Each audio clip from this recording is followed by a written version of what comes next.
Hello everybody, I am back with another homemaking video. I know you all really enjoyed last summer's homemaking video, and today I had a really lovely list of autumnal things to do, so I thought I'd pick up the camera and share it with you, and I'm glad that I did because it was really fun.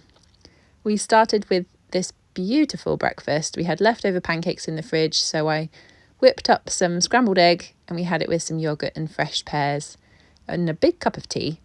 And a beeswax candle is usually lit at most meals in our house, including breakfast. And then we got everyone ready for school. We got uniforms on, shoes on, made sure we had all the bags and lunch bags and everything that we needed and got in the car. And everything went quite smoothly this particular morning, which is great. Doesn't always go that way. When I get back, one of my favourite things to do is just stop and take a moment and really appreciate the mess. That probably sounds kind of funny, but I love to see where the kids have been, what they've been doing, what kind of messes they've been making. My daughter is particularly good at making a mess, so she'll have things she was cutting and sticking on the floor, beads everywhere. There might be books that my son has read lying around, and I just really like to take a moment to really appreciate it. Sometimes I just don't move things, I leave them where they are. And then I got down to business.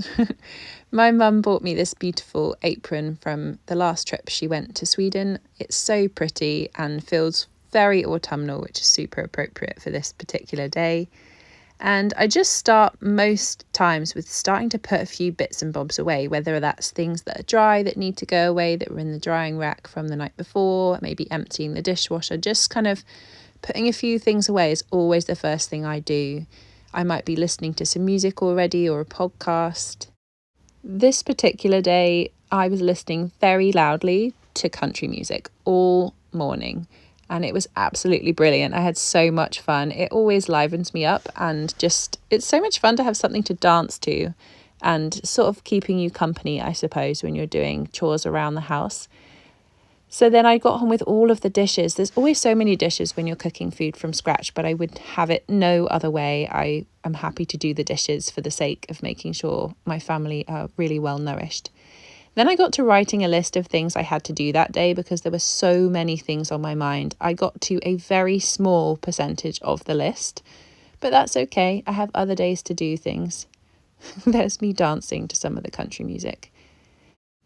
So one of the things that I wrote on the list I realised was quite a quick and easy win if I got it out of the way.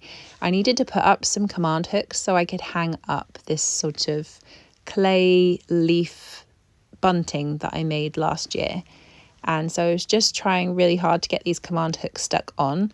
It did not work brilliantly because I forgot to actually clean the wall. And so one of them stayed, the other one came off, and I had to redo it later. I don't think my autumn decorations are very classic autumn decorations, but I do love these. I just got some air dry clay and I rolled it out, and you've probably seen me do this in a video before, or I've spoken about it on the podcast. But yeah, I just roll it out, use a leaf cookie cutter that we have, and then wait for them to dry and then paint them. And it's usually a family process painting them. Is it just me that has this tangling issue? I did put them on with twine in a kind of funky way, and clearly I tried to put them back right and spent a while untangling them. But at least you can see the details of some of the nicer painted ones. I'm no artist, but I do love to paint things. There's something lovely about the tactile nature of all the paint, and it just feels so yummy.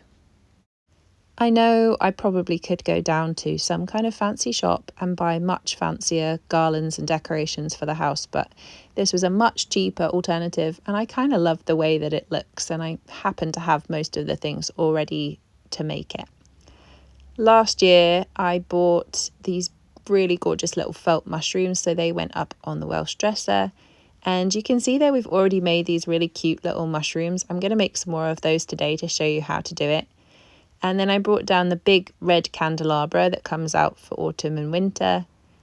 And here we go. Here's a really simple and easy craft for all of you to make. So I took an egg box, and you cut out each little part that the eggs sit in, and those become the tops of the mushrooms, and then you can cut out the bits in the middle as well, and those can become the bases. But I also use these corks from bottles because that's quite sweet and I like the look of that as well. And then basically it just involves a lot of hot glue and then paint. So I hot glued the sides together. I think it sort of depends on your egg box as to whether you need to do that, but I had to kind of cut it into a more mushroom toppy shape. It's still a bit quirky, but I kind of love that. It's never going to look like a perfect mushroom. It's meant to look very homemade. So I got the hot glue gun out and then I stuck the bottom to the top. And it's just so easy. It's really fun to do with the kids. It doesn't involve much hot glue, but goodness do they love using the hot glue gun when they get a chance.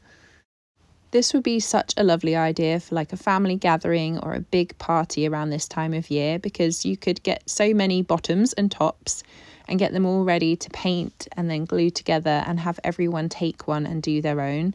And it would just be such a special thing and a special memory that you get to keep for a really long time to come. I know this particular craft isn't going to be everybody's cup of tea. For some of you, this is going to be very much too homemade and too kind of shabby and too maybe childish, but I love it. I love the colour. I love the wonkiness. It just brings so much life and joy to me and my house. So I would absolutely love to know how you decorate for autumn. What do you do? Do you put pumpkins outside the door? Do you put a wreath on the door? Do you light scented candles? Do you change out your pillows? Do you change, I don't know, your bed linens? Do you put up new art?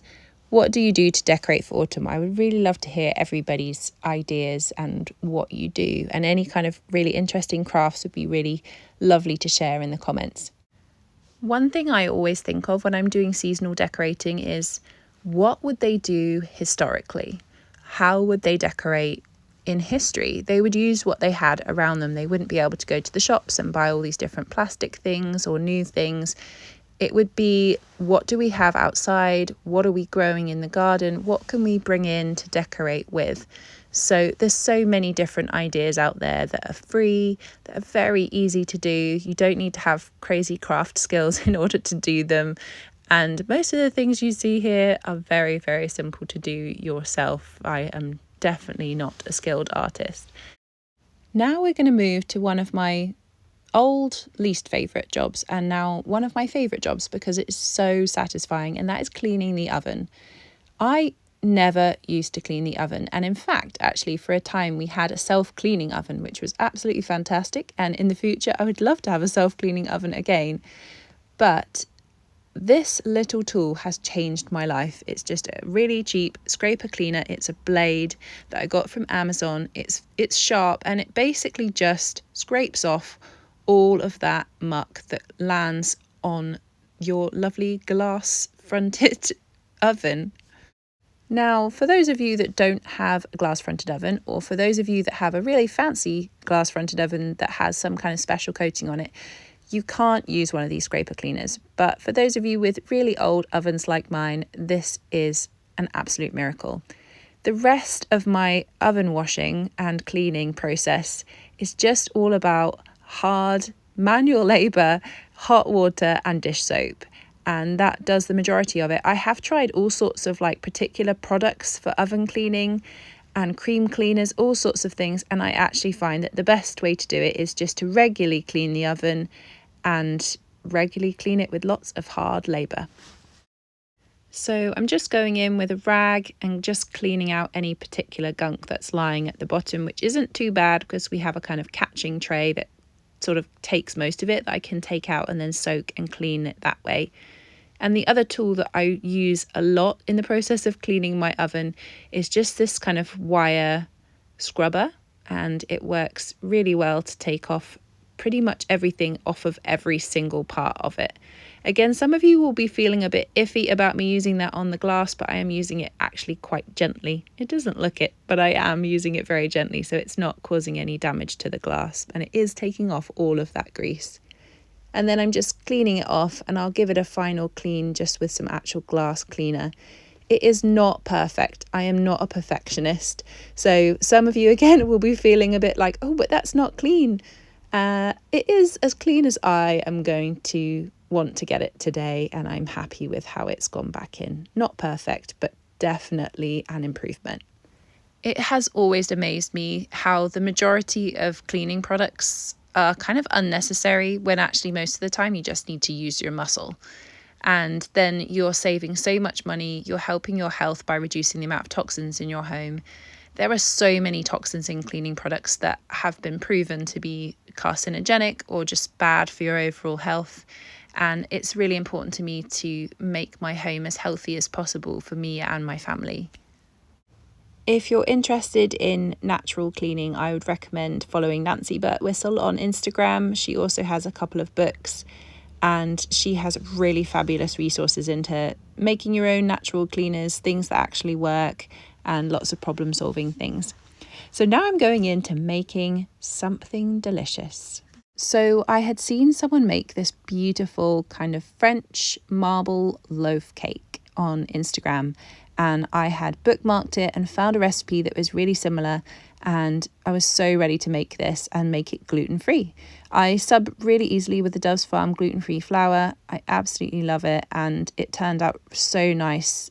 It is basically kind of equal parts butter, sugar, flour and eggs.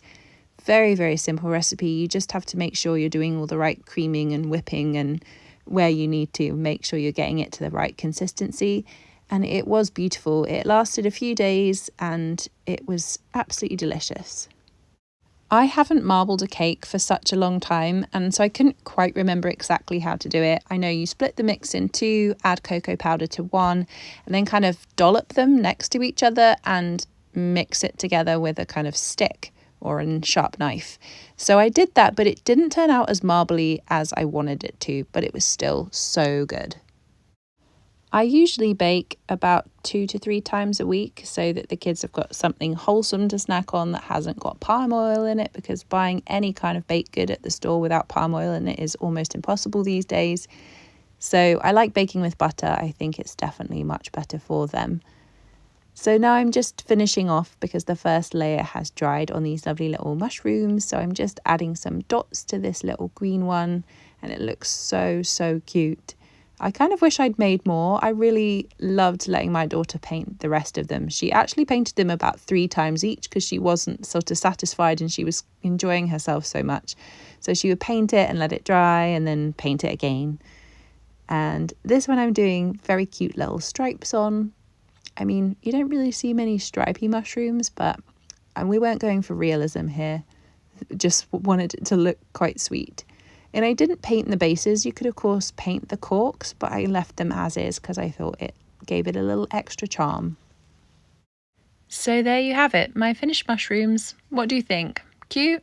Weird? Wonderful? I just think they're cute. Anyway, then it was about lunchtime, and so I was stir frying up some leftover roast dinner. Absolutely delicious, and I had it with a huge dollop of hummus on the top. So good. Very satisfying. It's so important for me at lunchtime to take a proper break. So you will find me not on my phone. I'm not scrolling. I'm not trying to find solutions. I'm not researching. I'm not filling my brain with any more information. And I'm not doing any housework. I am sitting for a good half an hour watching a show that I love and really enjoying my food and just stopping. I find I have to do that, whether that's a morning tea or during lunchtime, once a day, to make sure I really turn my brain off. So then I started preparing dinner. I knew my son was going out and we would be back quite late, so I needed the food to be warm and ready to go when we got back. So it was definitely a slow cooker dinner kind of an evening. So I made this slow cooker chili, and it was so easy and so quick and so tasty. So we had a stock cube, a couple of tins of chopped tomatoes, a packet of organic beef mince, carrots, sweet potatoes, red peppers, spring onions, celery, chopped it all, put it in the slow cooker, mixed it all together with some cumin, some paprika, some garlic granules, salt and pepper, and just let it go in the slow cooker for about 4 or 5 hours. And it was so yummy. We had it on tacos, some corn tacos with some sour cream and some salsa that we had in the fridge. Oh, it's one of our favourite things. It was so, so yummy. And then, as it was a sunny day, I got to doing one of my favourite things, which is to mow the lawn. It is such a satisfying job, always takes less time than I think, and I get to spend all that lovely time outside. So, mowing our lawn always starts by picking up heaps and heaps of sticks. We have this gorgeous big oak tree, which you've probably seen in so many other videos, and it's the time of year where it's really starting to drop leaves and sticks everywhere. So, I go around to pick up the big sticks before I go over it with the lawnmower. It really is a satisfying job. So once all the leaves are up and all the grass is cut, I just get to really appreciate what is still blooming in the garden. So I've got this one gorgeous dahlia, these lovely Japanese anemones, and then, oh, these are so pretty little erigerons, such a lovely little shrub that just keeps on flowering for forever. And the roses are blooming for a third time, and I caught them with these lovely pollinators, just really, really enjoying them. I found these cute little acorns, and it's just so seasonally appropriate. So I didn't bring those inside. I left them on the table and they got nibbled by squirrels. Then I went to the shops. I was buying a present for a birthday party we had at the weekend and some more butter. And then I played with the beautiful shadows we get this time of year. And then when we got back from our trip out, we had the lovely, lovely chili. Oh my goodness, it was very, very satisfying, followed by a slice of the epic French marble cake, which was so, so buttery and like kind of round the edges, the butter and sugar had kind of caramelized. It was quite something. Then I finished the day by playing some piano and I did some crochet. And my daughter joined me for this piano session. She did enjoy me playing some Ludovico Einaudi, and then she decided that in fact she'd like to sing some Frozen. So she got out the Frozen book and we just played and had a really good time. It's not something that we do every single day. I do play myself every day, but usually the kids don't really join in. They just kind of listen, but it was so nice that she interrupted and sang along. It was a really sweet moment. And then I crocheted. I'm crocheting this beautiful mosaic crochet jumper and it's been really fun. It's a very easy project actually. Looks complicated but is very, very easy, and it was a lovely relaxing end to the day. So thank you for joining me today. If you enjoyed it, please subscribe and check back for new videos soon. Bye.